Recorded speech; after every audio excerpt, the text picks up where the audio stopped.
One thing I'm specifically worried about is he is a huge skeptic, publicly casting doubt on the efficacy of the measles vaccine, especially comparing the efficacy to the possible harms. And then we have seen, especially in the last few years, somewhat cyclically, measles outbreaks in places where there's less vaccine uptake. I know we had a significant one, I believe, in Washington state. There's also been little pockets, I think, in California as well. Are you worried about this dynamic where, as RFK continues to publicly cast doubt on things that we know to be pretty useful, like the measles vaccine, parents, in fact, listen to him, these ideas become more mainstream, and then we have these clusters, or maybe not even clusters at all, these vast swaths of the country where children are suffering from something that we really have the technology to prevent? Yes. So let me be clear. I think the MMR vaccine is definitely not linked to autism. I think there are really good studies that exclude even very tiny risk increases like odds ratios 1.01, like really good studies showing it's not linked to autism. And I also think it's very important that people get the MMR vaccine because if you don't give it to a certain fraction of the population, you will get measles outbreaks and those will be devastating. And people may remember the bitterness of diseases that we've long since forgotten about. So I think those are two bad Yeah. things.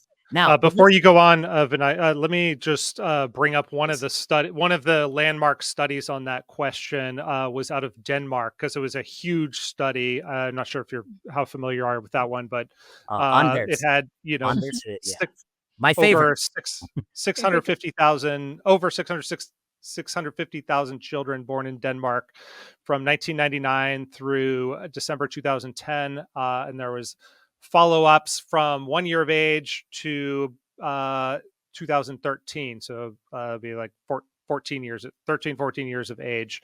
And what they found is comparing MMR vaccinated with MMR unvaccinated children yielded a fully adjusted autism hazard ratio of 0.93. So anything under 1 would be like a negative, like if anything, it's like slightly less likely to get autism if you had the vaccine. And this is it visualized for our viewers. You can see there's like a solid line down the middle, and anything to the left of that line, they break it down by age, by type of vaccine, by did your sibling have autism, and anything to the left of that line shows a slightly negative correlation.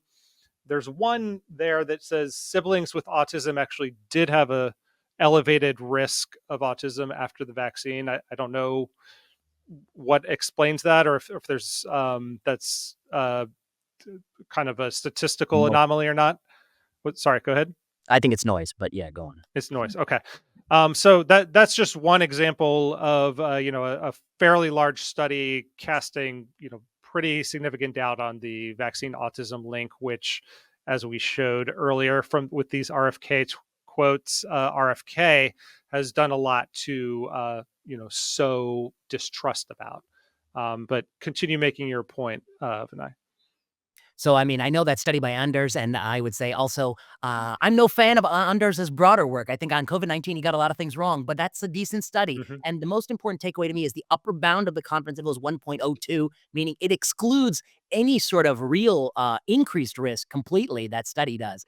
Okay, but let me go to the point. So we all start this conversation but we agree, MMR vaccine good, vaccine below a certain threshold bad, you'll get measles outbreaks. Okay. The point I want to make is that this die has been cast. I mean, I think if you really want to pin what's the greatest driver of 21st century vaccine hesitancy, what is it and what will it be in the next 10 years? That die has been cast. It was cast by many decisions during the Biden era. One, that vaccine mandate, making people who had already had the disease get vaccinated and firing them if you didn't. That was the greatest anti-vax policy you could have ever set. The second thing, the CDC added that COVID-19 vaccine to the routine childhood immunization schedule. The dumbest decision I've ever seen. Other countries do not do this. And the reason that's bad is a number of pediatrics practices say you either are all in or you're all out, or we're going to throw you out. You're forcing people to make this choice, all or nothing. It's absolutely crazy. Kids don't need the COVID-19 vaccine. They do need MMR. And policymakers should have had the decency to distinguish between those two things. And by lumping them together, the CDC is also the greatest force for anti-vaccine ideas that will ever happen in the 21st century. Now, what about RFK? We act as if RFK is steering the ship. I don't think he is. He's just another inevitable, domino in the domino chain. There's always been this move.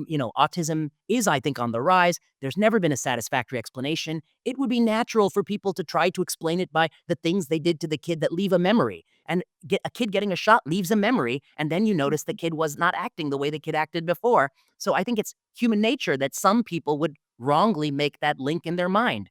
And there's always going to be some people stoking that.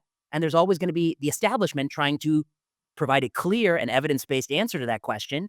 And in that, RFK emerges. And so my point is whether he's in power or not in power, I think it's not going to change the anti vaccine trajectory, which is going to get worse before it gets better. I worry it's going to get a lot worse before it gets better because the outbreaks we're seeing now is from not vaccinating a long time ago. Now that people are not vaccinating, we're going to see more outbreaks. A couple of years from now, it'll be even worse. I'm very worried about that. Go I ahead. have a I have a possibly stupid question. But while you're here, why not I just broadcast my stupidity to the entire internet? Is some of this making the case for giving parents more leeway to do more childhood vaccination delays? Specifically because if they're basically looking at this memorable situation of the time their child got a shot and noticing signs of autism that occurred after that, could there in fact be some value to the child getting said vaccination later in their overall development, as is reasonable, depending on the vaccine?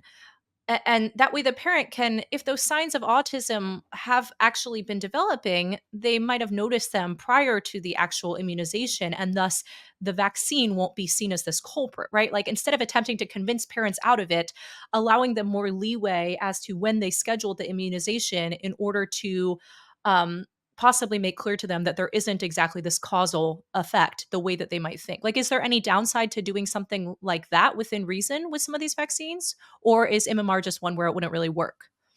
I love what you're saying. And I think you're actually really hitting the nail on the head. How do you really combat vaccine hesitancy? You give people what they feel has been taken away, autonomy. Now, if you take the Yeah. US vaccination schedule, you take the schedule in Sweden and Germany and Switzerland, and you've nicely shown it, it's not the same country by country. There are differences. Other countries, for instance, don't universally give hepatitis B vaccine at birth. They delay it. In this country, we routinely test mothers for Hep B. That's a low risk product. You can see that shown right there on the figure. The dark green says it is a recommendation for specific groups only at birth, and it is different than the US.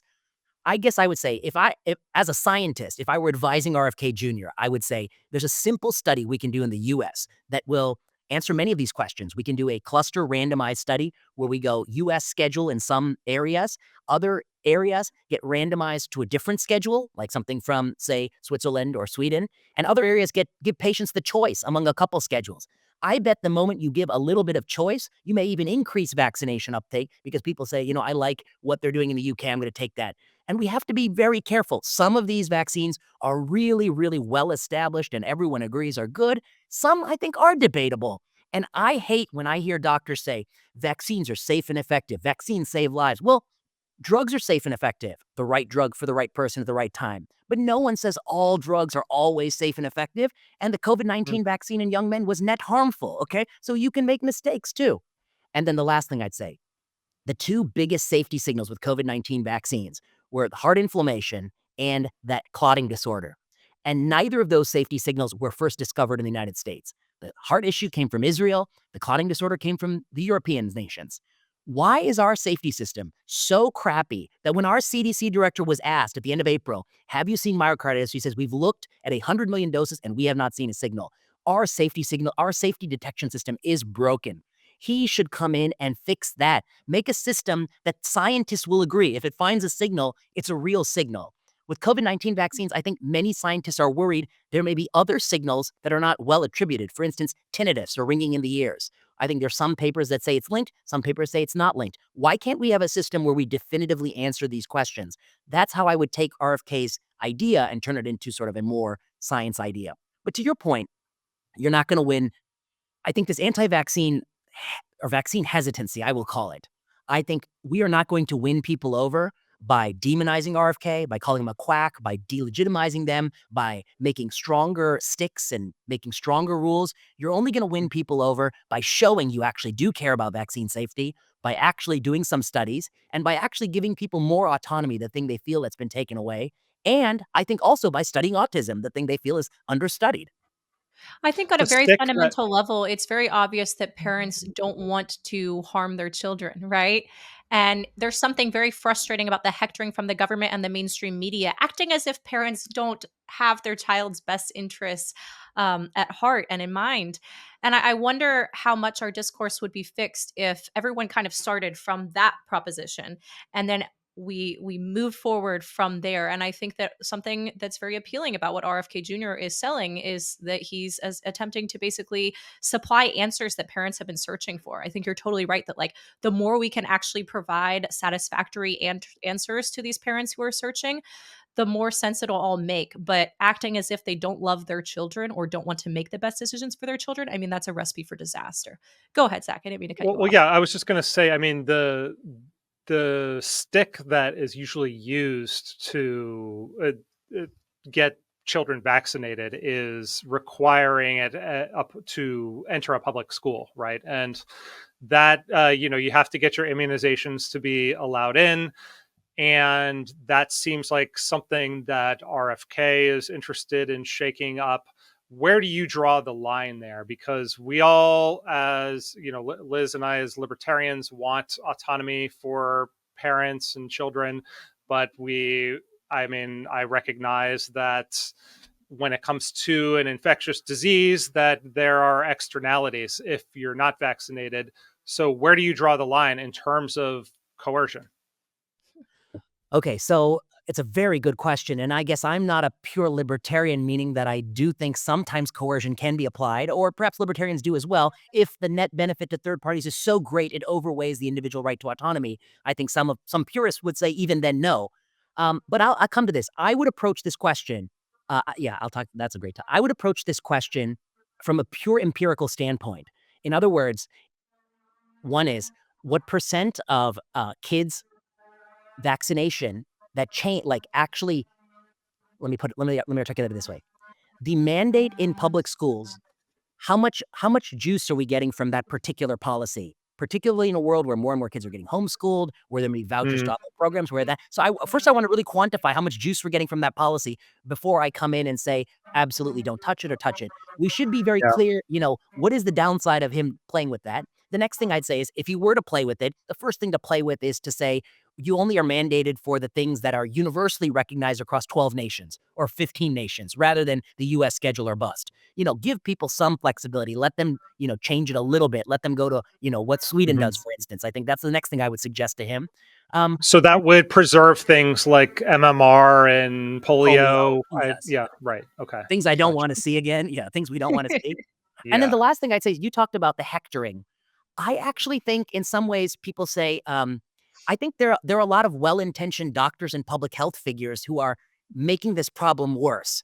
Why are they making it worse? Like again, when they say things like all vaccines are safe and effective, when they don't have any knowledge of the issues, and honestly, when you're a pediatrician, you're not really trained to assess vaccine safety. Drug safety is a very unique type of statistical analysis. I'm pretty sure most doctors have never done those kinds of large epidemiologic studies or know their pitfalls or limitations. And that makes it very difficult for people to say, we just need more doctors to speak out.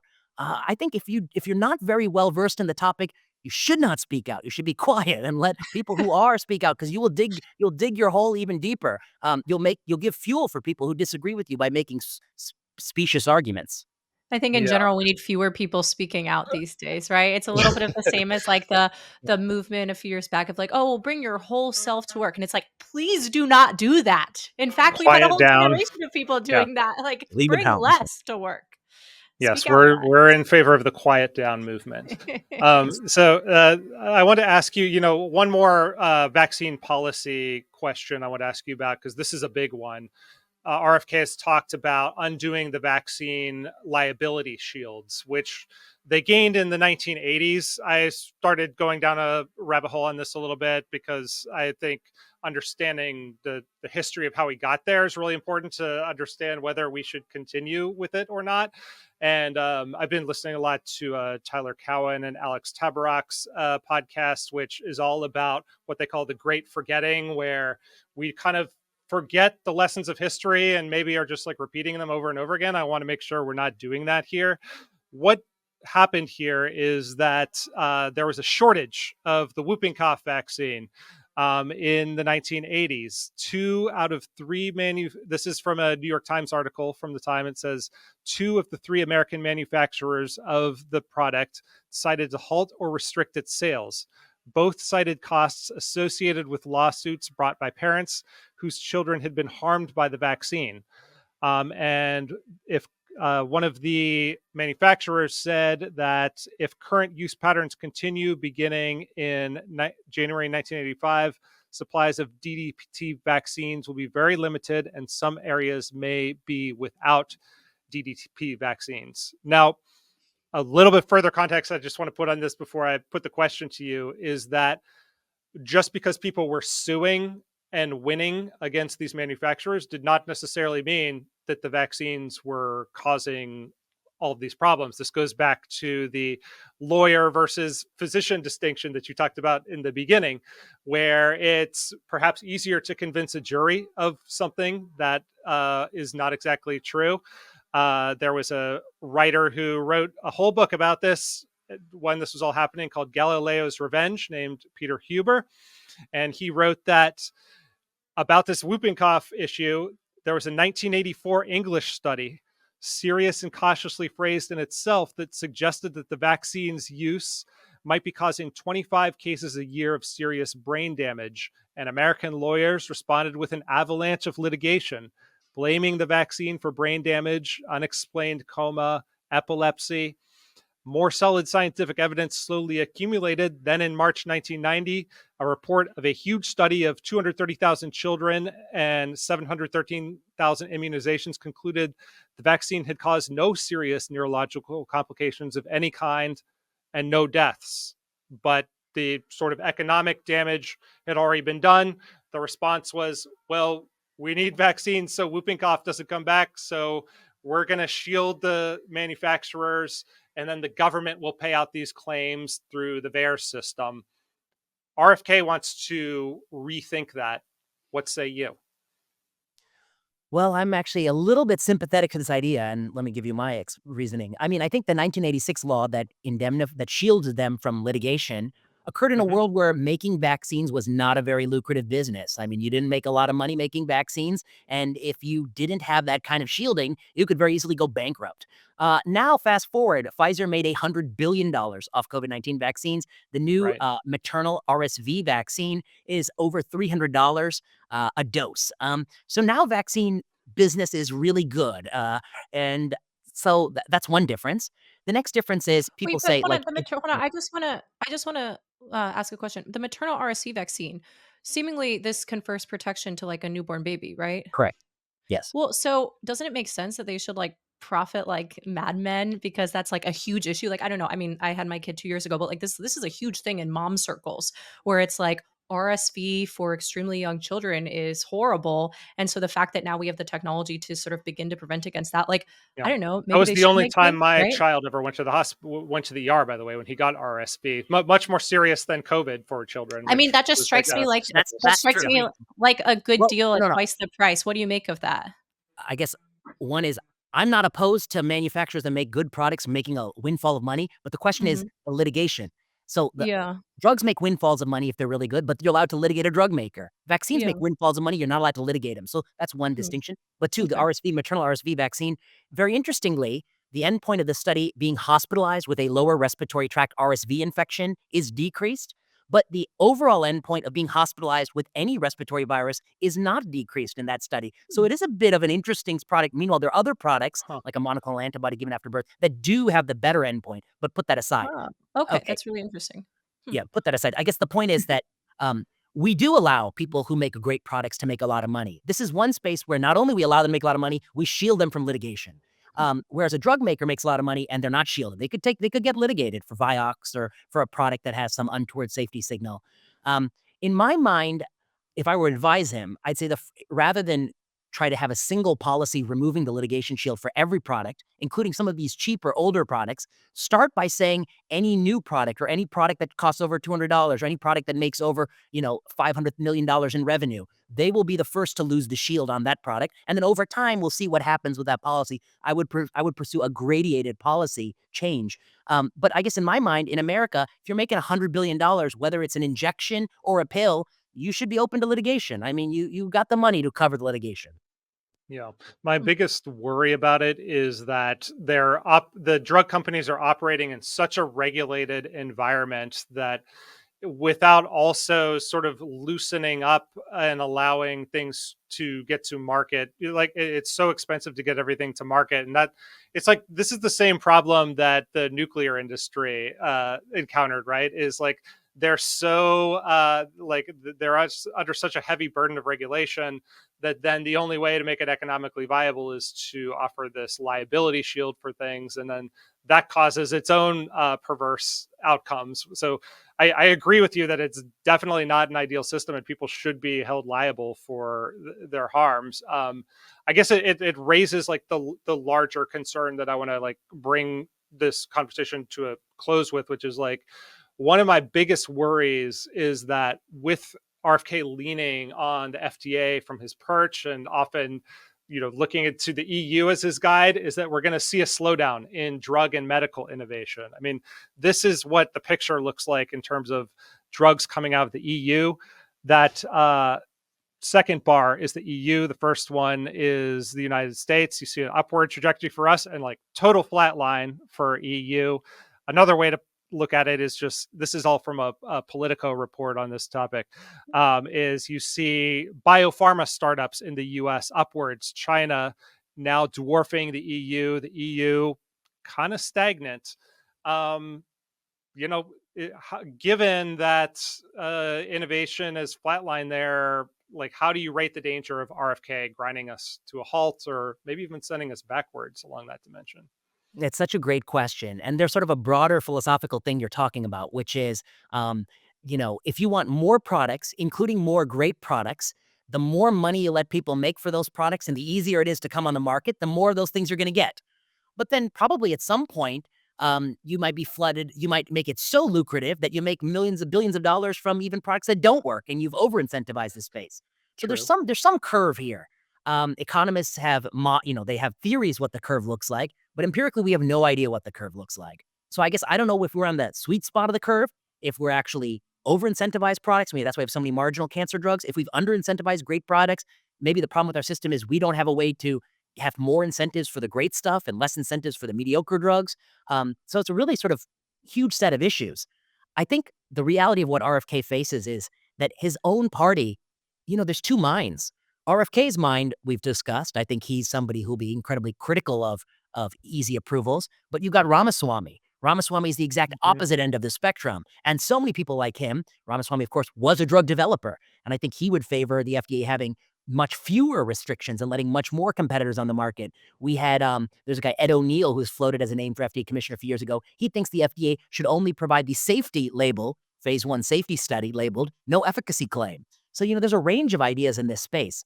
I guess I suspect that of all the domains he goes after, I think this is the hardest space that you're to actually do any substantive change, particularly a change that makes it harder for the companies to bring products to market. For the simple reason that nobody has put more money into Congress, the presidency, than the biopharmaceutical industry. I mean, maybe oil and natural gas. They have lobbied this for so long, so hard. Some of these rules are so Byzantine, it's going to be hard to go into FDA and raise the bar dramatically and bring the markets to a halt.